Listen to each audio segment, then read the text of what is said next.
ఫోన్లో ఎవరండి? నా ఫ్రెండ్. ఫ్రెండా? మా అన్నయ్య గురించి ఎందుకు మాట్లాడుతున్నారు? రుద్ర ఏం చేసినా పెళ్ళి ఆగదు అంటున్నారు. నిజం చెప్పండి, ఏం చేస్తున్నారు మీరు? అసలు మీకు రుద్రాన్ని మధ్య ఏం జరుగుతుంది? మా మధ్య ఏ గొడవలు లేవు. నువ్వు అనవసరంగా ఆలోచించుకో. యాక్చువల్లీ మీ అన్నయ్యకి జయవంశీల పెళ్లి జరగడం ఇష్టం లేదు.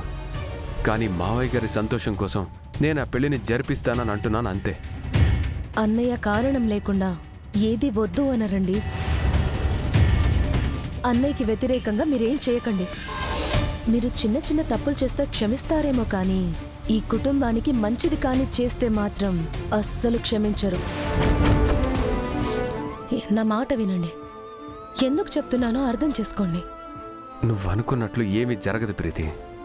ఏం చేయాలో నాకు తెలుసు. నువ్వు నీ ఆరోగ్యం చూసుకో.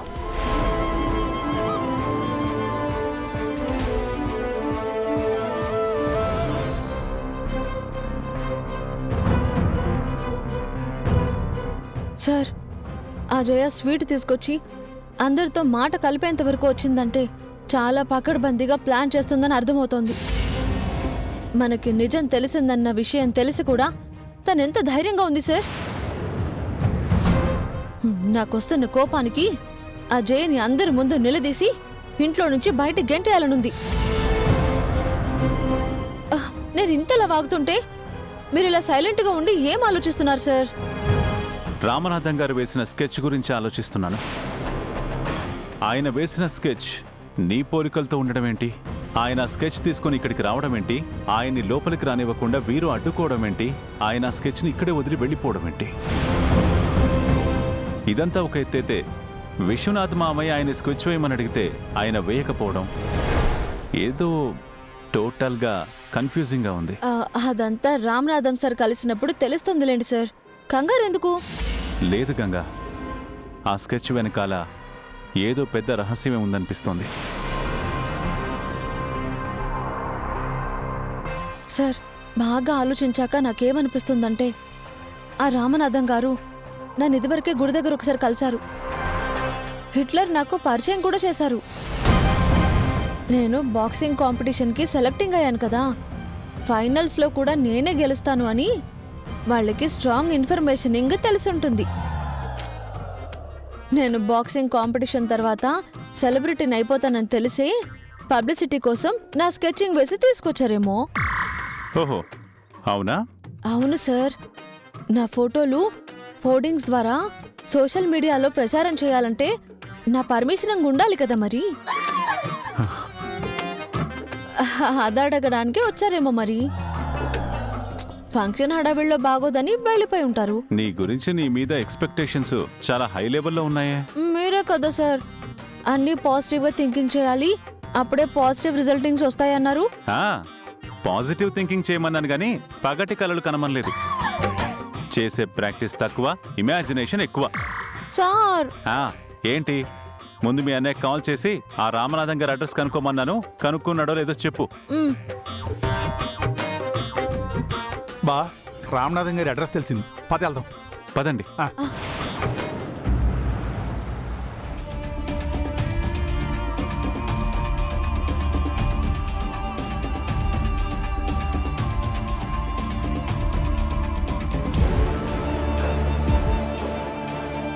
రామనాథం గారిల్లు ఇంకా ఎంత దూరం అన్నయ్య?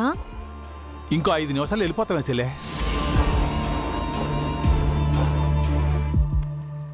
బా, కొంచెం ముందుకెళ్ళక లెఫ్ట్ తీసుకో. ఐ హోప్ రామనాథం గారి వల్ల ముఖ్యమైన ఇన్ఫర్మేషన్ ఏదో తెలుస్తుందనిపిస్తుంది. అది మాత్రం నిజం బా. ఒక్కసారి ఆయన కలిస్తే అన్ని సిక్కులు ఇడిపోతాయి, సమస్యలన్నీ తీరిపోతాయి. మీరు ఇలా మాట్లాడుతుంటే నాకెప్పుడెప్పుడు రామనాథం గారిని కలుస్తానా అని ఆరాటంగా ఉంది. రుద్రప్రతాప్ నంబర్ పంపించాడు, వెంటనే కాల్ చేస్తాను.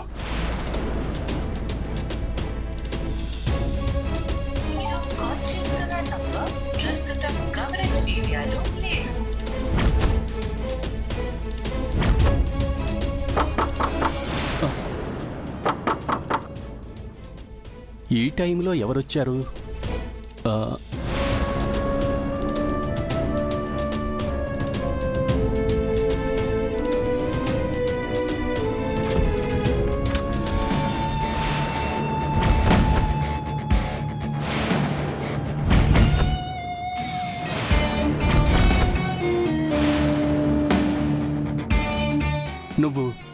నువ్వా? నేనే. ఇంకెవరు వస్తారనుకున్నావు? ఆ రుద్రప్రతాప?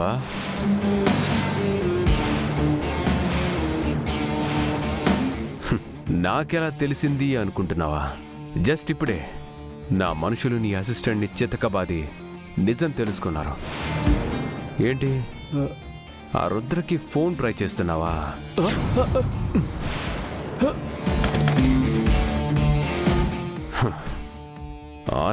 ఆర్టిస్ట్లా బొమ్మలు గీసుకోవాలి, కానీ నాలాంటి విలన్ల జోలికొస్తే ఎలా చెప్పు? నాకు అడ్డొస్తే ఏం జరుగుతుందో నీకిది వరకే చెప్పాను. అయినా నిజం బయట పెట్టడానికి ప్రయత్నిస్తున్నావంటే భయం పోయిందా? అవును, భయం పోయింది. అన్యాయానికి కాపు కాచి మనశ్శాంతి లేకుండా 100 ఏళ్లు బతికే కంటే నీతిగా ఏ తప్పు చేయకుండా ఒక్కరోజు బతికినా చాలు. అందుకే నిజం బయట పెట్టాలనే నిర్ణయించుకున్నాను. అయితే నువ్వు నా చేతిలో చావటం ఖాయం.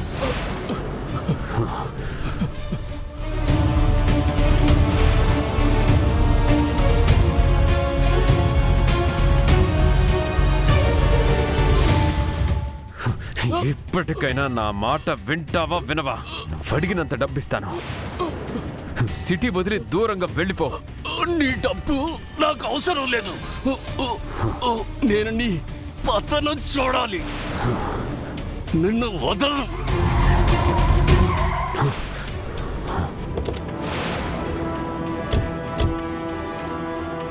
అదిగో రుద్ర వాళ్ళు వచ్చేసారు. నిజం చెప్పేస్తాను.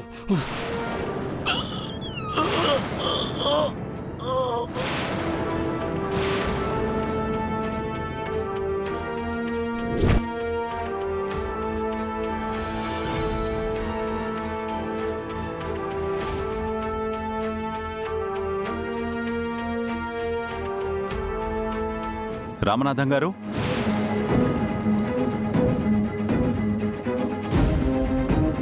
నన్ను లోనకెళ్ళి చూసొస్తాను బా.